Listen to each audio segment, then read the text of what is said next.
Everybody in this room wants two things. Everybody wants to be successful and everybody wants to be happy. I'm going to tell you something about that. That happiness and success is available for every last one of you. But I'm going to tell you what you're going to have to do. You're going to change your mindset.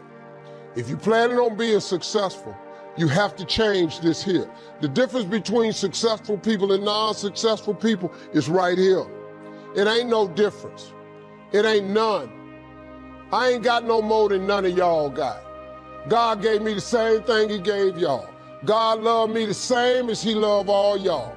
He don't love me more than he loved you. But you have got to change your mindset. You got to get funky if you want to be successful. If you think that they're going to mail this money to your house, you're dead wrong about that. If you think they're going to pave the way for you and make it easy, you're dead wrong about that. If you want to be successful, you got to change your mind, and you're going to have some faith.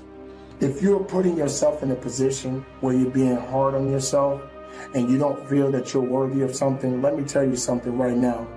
In most cases, none of us are worthy of certain things because we haven't earned it yet. That means that some things that it is that you are seeking and certain things that you really ultimately need rather than just want, it has to be some form of worthiness connected to it.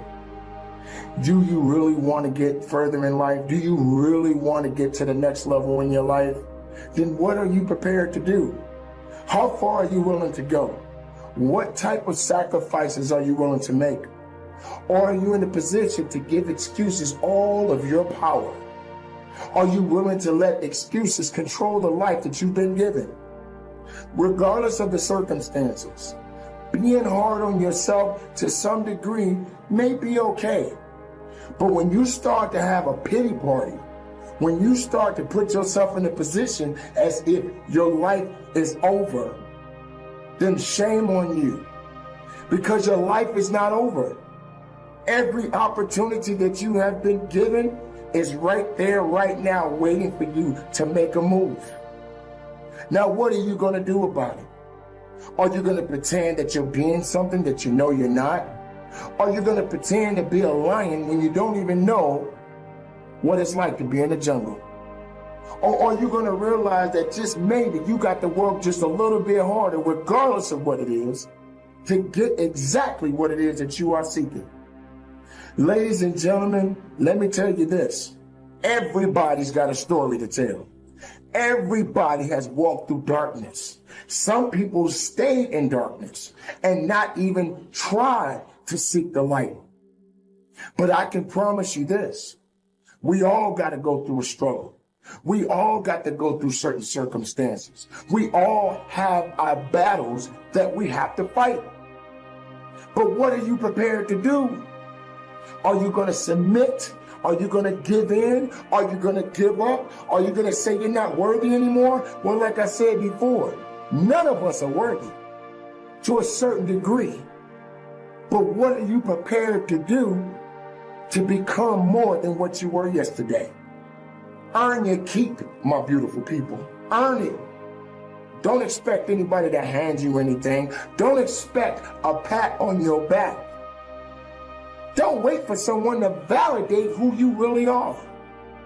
Make the most of your life, my beautiful people. This is your time.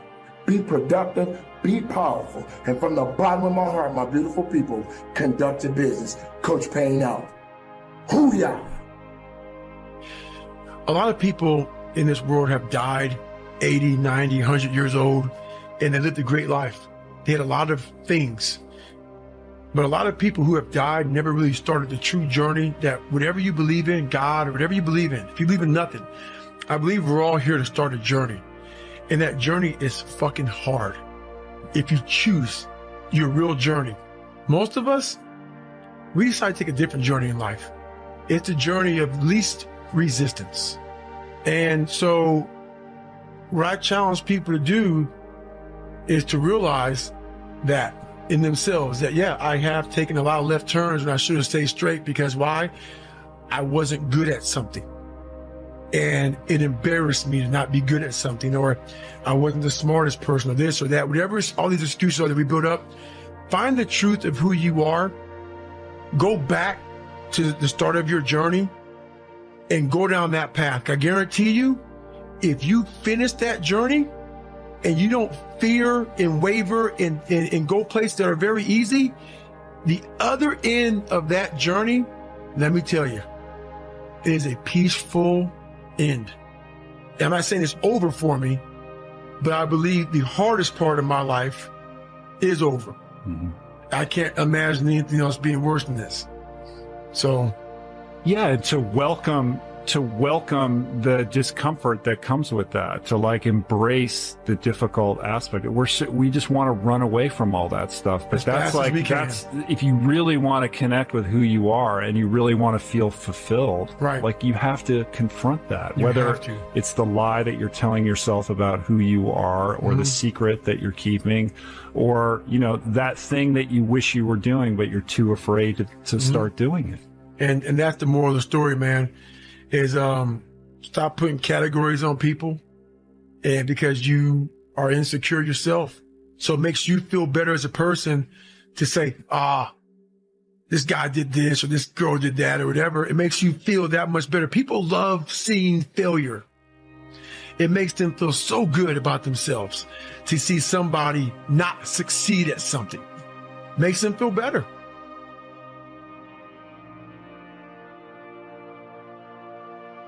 Now, how do you hang in there during the hard, difficult times, Les? You must have faith. You've got to believe in yourself. You've got to believe in your abilities.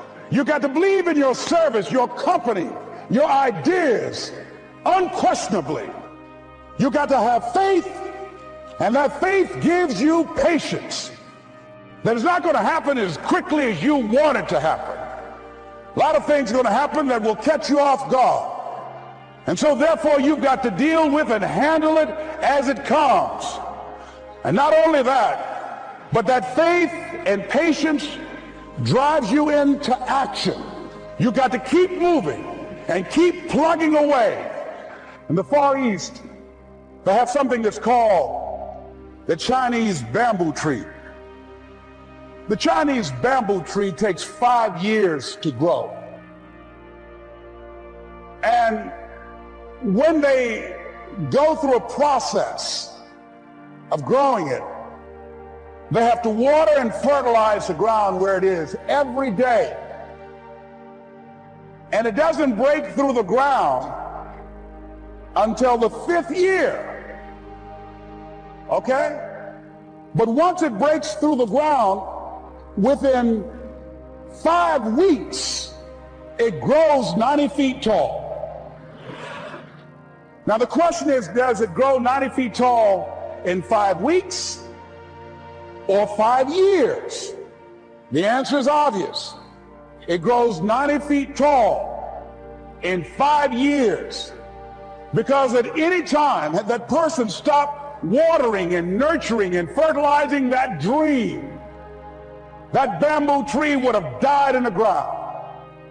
And I can see people coming out talking to a guy out there watering and fertilizing the ground that's not showing anything. Hey, what you doing?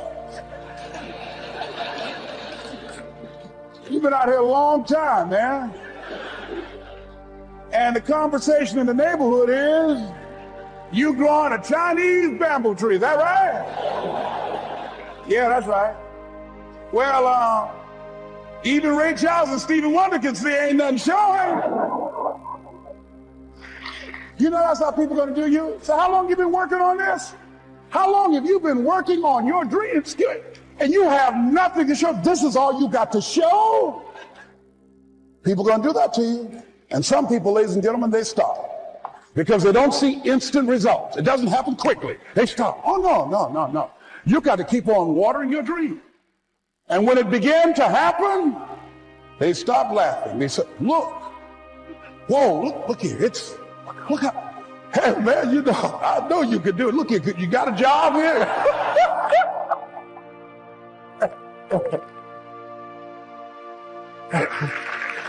See, during those hard times, we didn't know how you're going to make payroll. During those times when you failed and things didn't work out, they were nowhere to be found.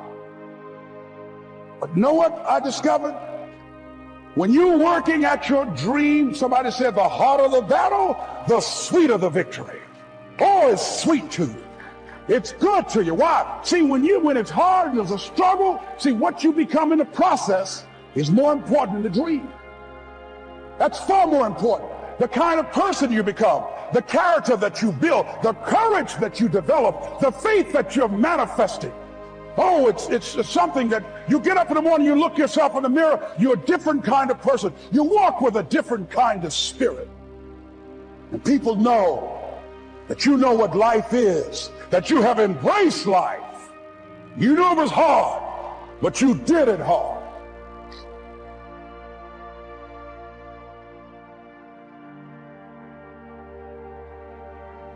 Behind every moment of adversity in your life, there is a blessing and a lesson. Every moment of adversity has those two things. Pain always leaves a gift. Always. It's not going to change for you. Don't worry about the people that God has removed from your life. He saw things you didn't see. He heard conversations you couldn't hear, and he made moves you wouldn't make. And that's it. But now if you're gonna stay there and cry, see, here go the problem with them. Okay, they close your company. You stand at the door, open the door, open the door. The company's closed. You gotta open back up, get some more investors, open your company. Could it be that all he wants you to do is go, wow, it's been great, been some years, walk up the hall? Could it be that there's a different door that he wants you to go through that was better than the door that got shut in your face? It's really, you have to live your life in the expectation of wonderful things happen. God is a merciful God. He didn't bring you this far to leave you. He didn't set you up to fail. You're tripping. You're tripping, man. He only wants to progress his children. That's all he wants to do. Even if you're wrong, he forgives us. Just keep moving, man. It ain't nothing. This thing right here, really, man, you got to look. So many good things have happened to me. Now, look, I've had some painful moments in this like you. But hey, I look for the bright side, man. I expect something good to happen. I'm back at work. I don't know what he was doing, but he'd have made a move for me because I ask him to all the time. And then I just sit in expectation and wait and see what he got for me because he got something for me. Somebody asked me a question the other day. If you could go back to any period in your life, what period would you go back to? I ain't ever had it this good. This is the best of my life ever been. You gotta be nuts. Man, you wouldn't want to be 25 again? Are you kidding me? The 25-year-old dude that was me? I'm so glad that idiot is gone. No. 63 years old, man. It's the best my life ever been. You know what I'm saying? But that's a scripture, though. If you honor me, your latter days will be greater. So all I do, I just honor him, and he gonna keep shining on me. We have a tendency to think that a new date and a new year and a new decade ensures a new you. But the reality is, it is not the ticking of a clock that brings about the transformative power. It is not as though God waited on a particular day and said, if you make it past this date to a new calendar date, I swear I'm going to bless you. No, it's not that simple. The truth of the matter is, change does not come easy. It's very hard And you have to challenge yourself to discipline your mind, to just focus on what are the most important things that you need to do right now in the midst of it. Number one, to fortify yourself mentally and emotionally, to develop a level of mental resilience, because there's so many unexpected things every day. I know a couple things about New Year's Day, and I know a couple things about the new year. One is it's going to go real fast. Number two is it's a new chance, a new beginning. So I would encourage you today to set aside a few minutes, look at your life, make a couple of New Year's promises and resolutions to yourself, ones that have high ideals, ones that'll make you better, and start this new beginning, this fresh start today on the right foot. And so it shows a state of mind that many people are facing as a result of the coronavirus. So it's focusing one's mind. We can't control the thoughts that come in our minds, but we can control the thoughts that we dwell on. Change does not come easy. Now, this is going to be tough to hear because it is antithetical to what you are used to hearing. You're used to hearing spin around 3 times and God's gonna break it. 5 ways to have a great marriage and 3 ways to start your life over, and eat this and you'll drop 100 pounds, and take this pill and you'll be back able to get into the dress you wore to the prom. But the truth of the matter is, a day of not eating at Wendy's doesn't constitute a diet, and you're not going to be transformed easily or quickly. If nothing ever prevented you from being the best version of yourself, nobody told you you were limited, you had never failed at anything, and you know you wouldn't fail going forward, what would you dream? How big would your dreams be? Gratitude in advance is the most powerful and creative force in the universe. The quote reads, "Be grateful for all things because all things have contributed to your advancement. Therefore, all things should be included in your gratitude," right? Wins and losses, opposition, adversity, challenges, right? Stages and phases, right? Lessons and blessings. And for most of us, 2020, it was a year of pain. It was a year of people look back on it like, man, I can't find nothing to be grateful for. But the ability to learn is a gift, even when pain is our teacher. Right? And as we move into 2021, I think the thing that we must always be cognizant of is painful endings always lead to new beginnings. Those who study trends in corporate America suggest that in order to change, not the building, you can change the building quickly, not the name, you can change the name legally and quite proficiently, but to change the culture of an organization is quite difficult. The invisible aesthetics and accoutrements that go along with an entity is difficult to change. Most experts suggest that 1 to 3 years at a minimum to change the culture of an organization. You can change the wallpaper. Changing the culture of a marriage is not easy. I have been doing marital counseling for 43 years, and let me tell you something. By the time you see most couples, the culture of the marriage is so baked in that nobody will listen at anybody because everybody on both sides think they are right. And yet they come for change and they walk away without change, because change doesn't come because you come to my office. Change doesn't come because you took a diet pill. Change doesn't come because you lifted up a barbell for a week. Change doesn't come because you hired a new CEO. Change doesn't come because you changed the name of the entity.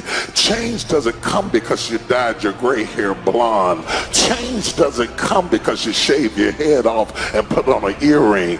Real substantive change that changes you at the core is difficult to attain. I've been thinking about gratitude lately and why it's such an important and powerful state of awareness. When you have gratitude, you are holding on to a particular sort of awareness. It's a powerful and transformative awareness. And what's more is that you don't have to do anything to get it. You don't have to buy it or work for it. You just have to live it. I like something John F. Kennedy said once about gratitude. He said, as we express our gratitude, we must never forget that the highest appreciation is not to utter the words, but to live by them. But how do you do that? How do you live a life of gratitude when you are too busy trying to live? I have enough sense to be grateful when the big things happen. When the growth they found and took 6 days to test wasn't cancer after all. I have enough sense to be grateful when my bonus was a lot more than I thought it would be. The big things make us pause and reflect. Then we say, whew, thank goodness. But you forget about the small things. You forget how to live in gratitude for the small things. You forget about your warm house. Or if your house isn't warm, you forget about the fact that you have a roof over your head. And if you don't have a roof over your head, you forget about the fact that your heart is still beating. You forget about the people who make you laugh and who make you feel validated or loved. You know, hearing myself say that, these aren't really small things. They are things you take for granted so they become small and you start noticing them. Don't allow the pull to pull you down. And where you just give up and let go and give up on your dream and your hope and your position and your posture and all of the things that God has done into your life, and you fall into the abyss of your base nature and let it just drive you further and further down. Who knows how far down gravity would pull you if Earth were not in the way? How far down is down, we don't know. All we know is that there is a law that by nature pulls us down. And we have to fight to think up, to live up, to pray up, to walk up, to do the right thing, to forgive people, to be balanced, to discipline ourselves. It's an ongoing battle. But the battle is a blessing. I want you to understand, I want to encourage somebody that's in the fight right now, that the fact that you're in the fight is a sign that you've been changed because you didn't used to fight it. But again, how do you live a life of gratitude? Maybe the question isn't how, but why? Why live a life of gratitude? I think the answer has to do with selfishness. See, I don't mean selfish with a small s. That's when you care about yourself at the expense of everyone else. No, I mean selfish with a big S. That's when you care about yourself so deeply that your care extends to everyone else. Put yourself first. Give yourself an advantage. How do you feel? If I said you could feel revivified and empowered, you would want more of it. Remember, you're being selfish. So if I said you could feel more connected and more compassionate, you would want more of it. You want more of it because gratitude is another expression of love. How do you feel when you are grateful? You feel like you are not going through life alone. You feel as though someone or somebody is with you. You feel connected to something other than you. You feel cared about. And when you feel cared about, you care about. Don't just think about it, be about it. Gratitude isn't just about thank you. It's not the word. It's not just about the feeling. Gratitude is about living the feeling. Live the life of gratitude. Some of us have lulled our desire to change to sleep, and we are satisfied just to be stabilized.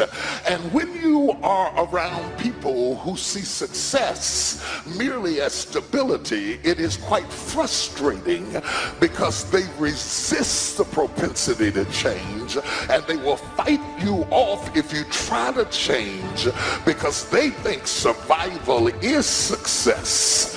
But the reality is, I'm the kind of person is I don't want to soak up sunshine, drink water, and breathe air and stay the same way I was at 40 that I was at 20. I want to learn something. I want to grow somewhere. I want to increase in some area of my life. I want to be able to have quantifiable results. I resist people who waste my time. Yes, I resist you. I resist you. I resist you. I make war with you. I come against you. I would rather you waste my money than waste my time. I can get some more money, but I can't get some more time. Do not waste my time.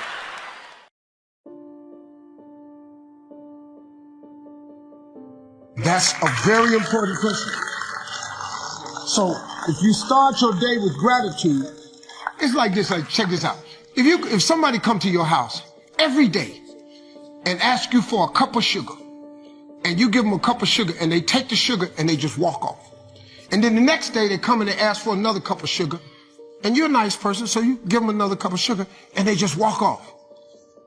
How many days can this person come to your house and get this cup of sugar and never say thank you? How many times you gonna let that go down? Seriously.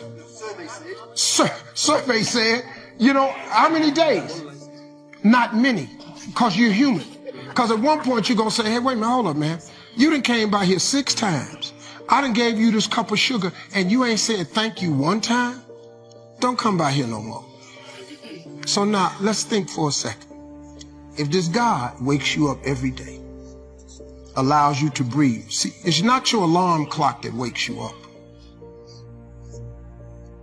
Your alarm clock goes off. God shakes you. Then you hear the alarm clock.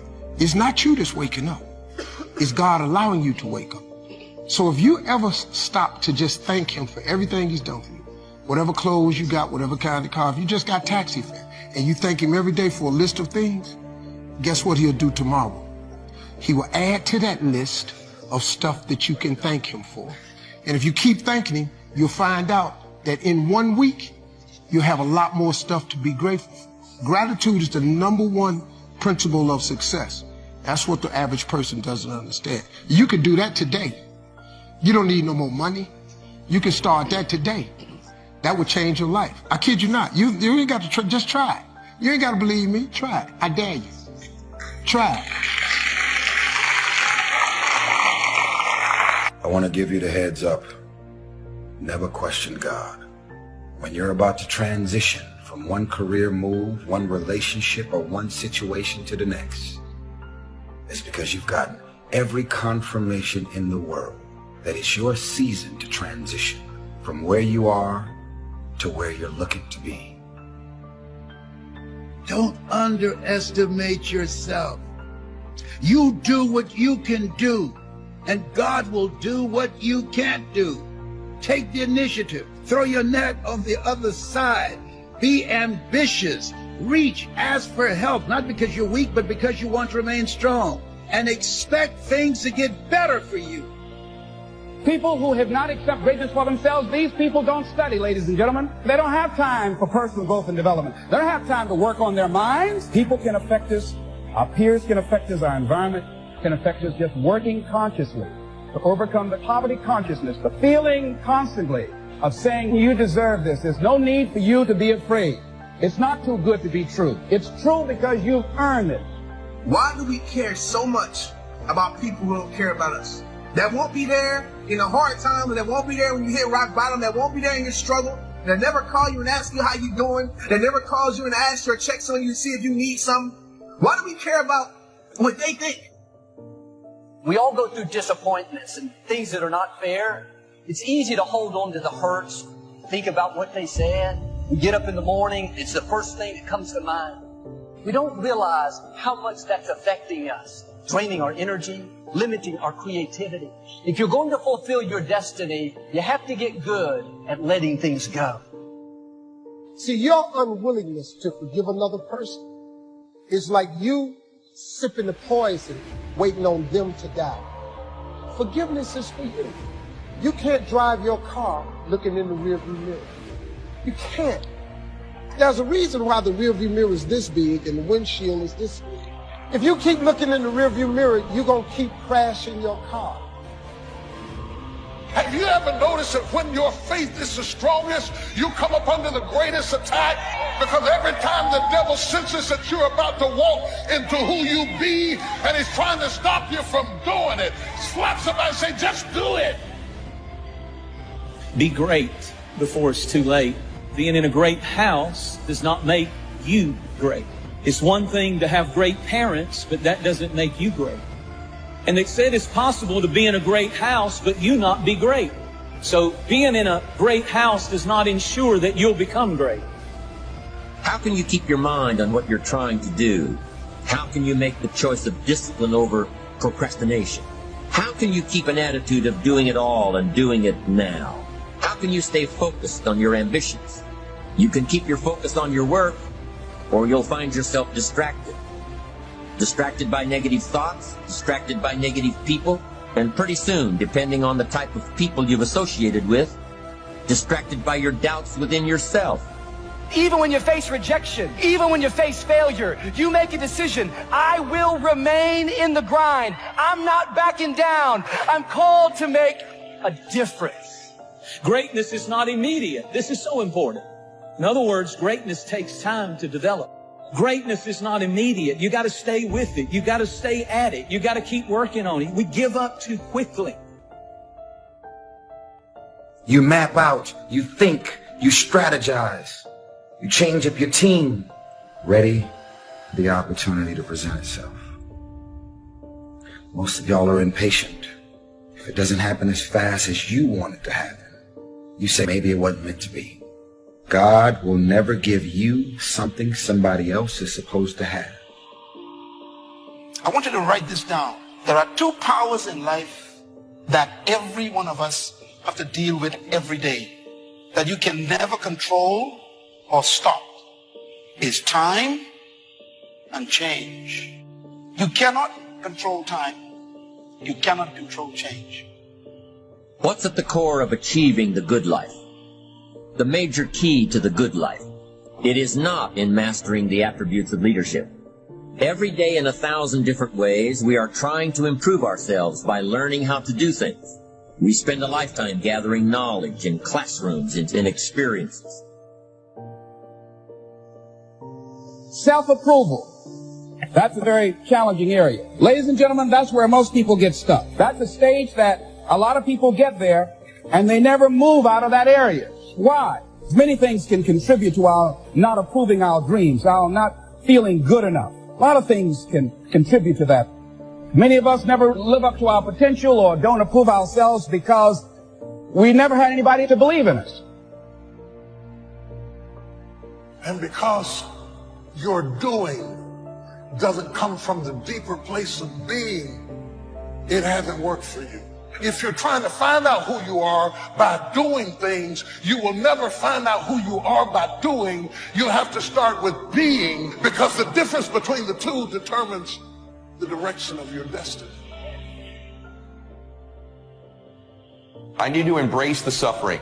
You know, there's something powerful that once you just sort of embrace the fact that in order to achieve something big, you've got to get rid of these distractions. You're probably going to have some suffering to get there, or some sacrifice to get there.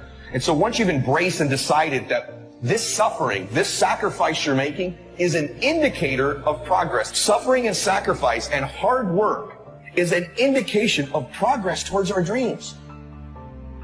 If you're still wounded over a position you lost, you'll go to that new company, defensive, not friendly. You're treating them based on what you've been through, but they had nothing to do with it. It's much more freeing when you learn to let things go. God will be your vindicator. He'll take care of who did you wrong. It's not your job to pay people back. They hurt you once. Don't let them continue to hurt you by holding on to it. Found economics, found future, found promise, and if I can do it. So, start setting your goals and see if you can't get a better excitement going for the things you want to accomplish for the future.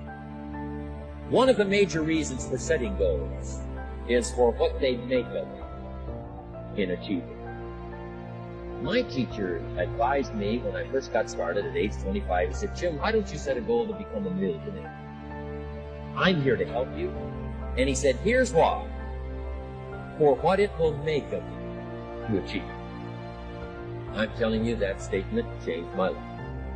Set the kind of goals that will make something of you to achieve. He said, now, once you become a millionaire, what's important is not the money. It isn't important. He said, you could just give the money away. Now, I did better than that. I lost it all. By the time I was 31, I was a millionaire. By the time I was 33, I was broke. But when I lost all my money, guess what? I found out Mr. Schoaf was right. What was valuable was not the money. What was valuable was what I became to earn the money. The skills I had, the knowledge I had about the marketplace, the values that I had going for me. They were more valuable than the money. Here's an important statement to remember. It's not what you get that makes you valuable. It's what you become. So part of the key here is to set the kind of goals that will make something of you. Don't set them too low so that you don't have to grow and you don't have to read and you don't have to try and you don't have to stretch. Don't set them too low. And then don't sell out. Don't go for something that's going to cost you your virtue or cost you your values or sell out your principles. There's a good middle road here to follow. Goals that will inspire, goals that will help you grow, change, develop, and become better than you.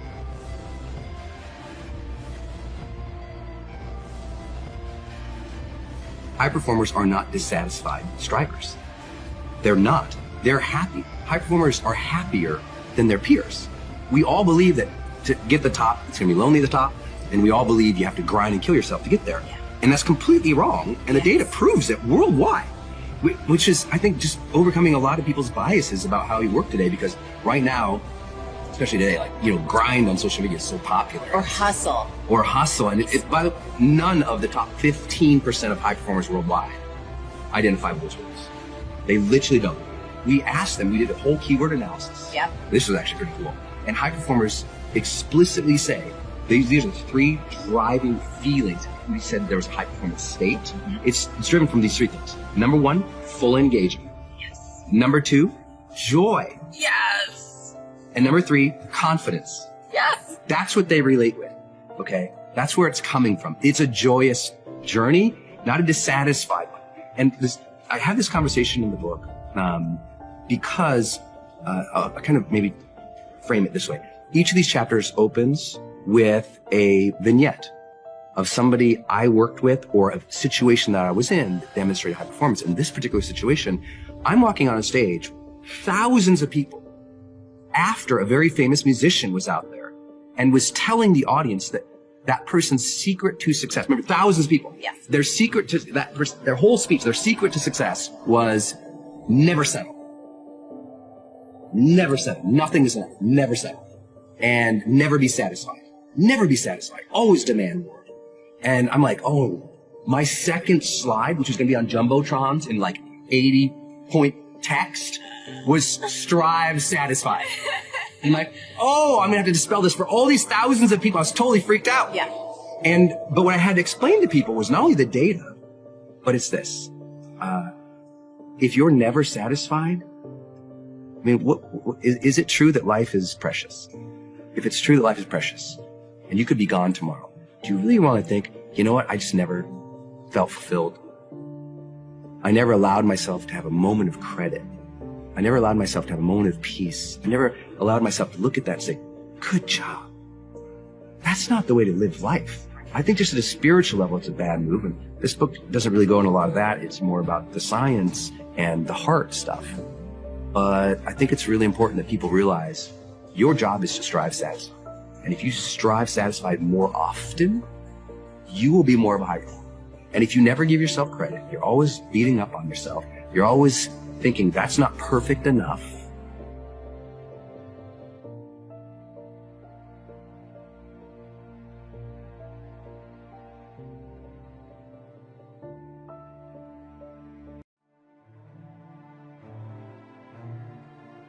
What this emotion is telling you is you need to change your perception, because otherwise you're going to feel pain for no reason.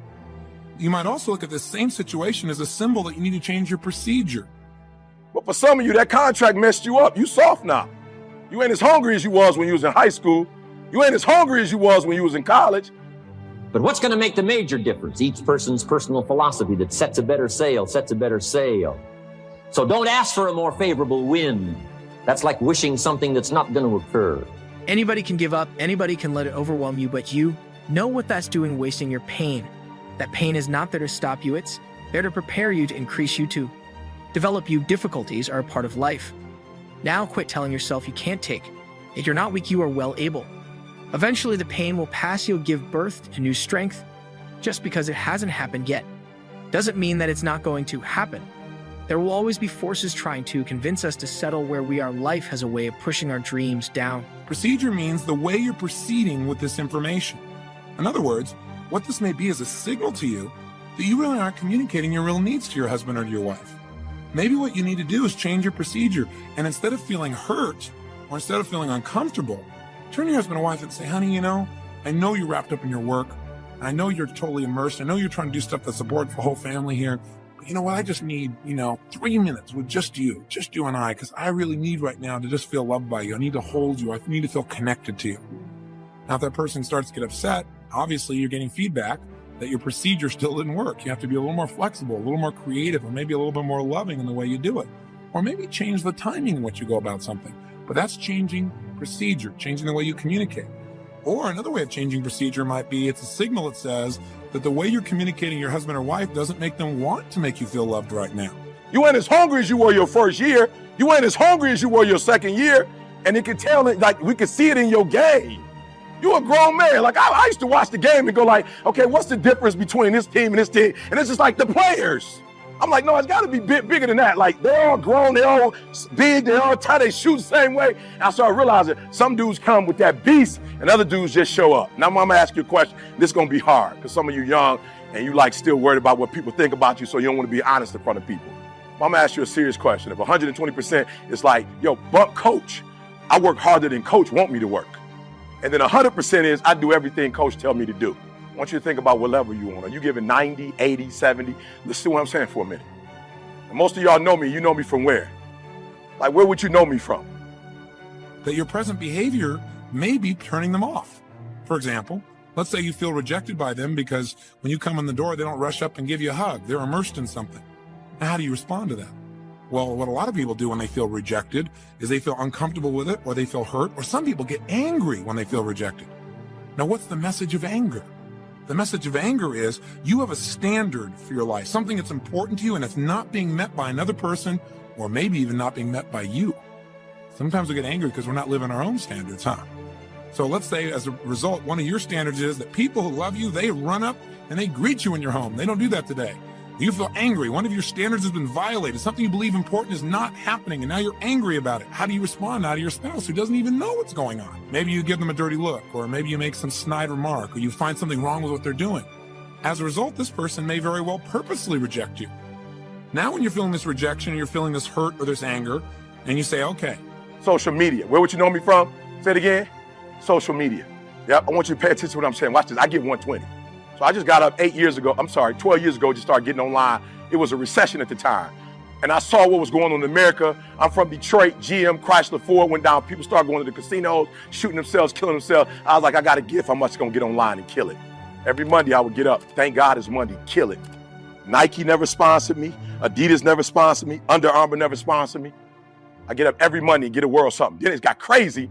I started meeting people, and people be like, yo, E.T., what up? Thank God it's money. I'm like, ooh, they feeling this. So then I started doing it every day. And then I started realizing cats is really feeling this, and I started doing it 3 times a day. You wake up and get 3 videos from me. You won't pay a dime for it. That's 120. Ain't nobody paying me, but I'm giving it out. Year after year after year. Boom, commercials. Year after year. Meek like, I want to put you on my album. They can become buried under discouragement, buried under past mistakes. There are dreams buried under divorce, buried under low self-esteem. It's easy to settle for mediocrity even though we have all this potential buried on the inside. What are you remembering? The hurt, the pain, what didn't work out? Turn it around and remember your dream. Have you allowed any dreams to get buried in you? At one time, you believed you could do something great. You believed you could lead the company. In sales, you believed you could break that addiction. Don't ask for better seed and soil. All you got's what's available. Don't curse what you got. The key is to set a better sail and turn what you've got into the miracle of your future. Don't wish it was easier. Wish you were better. Don't wish for less problems. Wish for more skills. That's the reason for coming here, spending a couple of days of intense effort, taking notes, rolling up your sleeves, going to work, commit yourself to learning so that you can get smarter for the days ahead. Now, here's number 3. You've got to get going. All of the things that you've learned will not do you that much good if you don't put it into an action plan. You've got to get going. I don't care if it's babysitting. I don't care if it's doing color.